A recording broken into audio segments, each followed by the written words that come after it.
for the consumer advice. Keep on watching.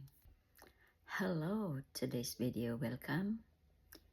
Here's my Tatcha sunscreen. So this is really finished, like almost finished, but I stored it like upside down so I can really use it, all of them, so not wasting.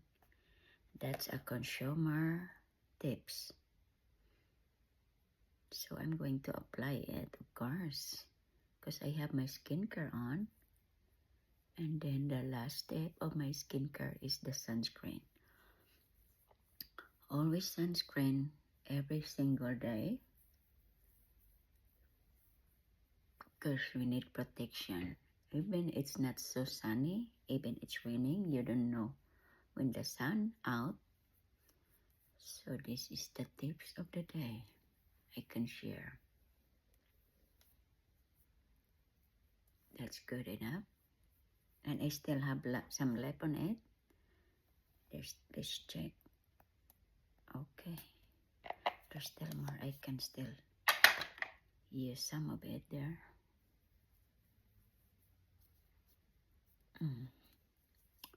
So, sunscreen's on. I'm ready for my day. So just leave it for a while before I'm going to start on my makeup.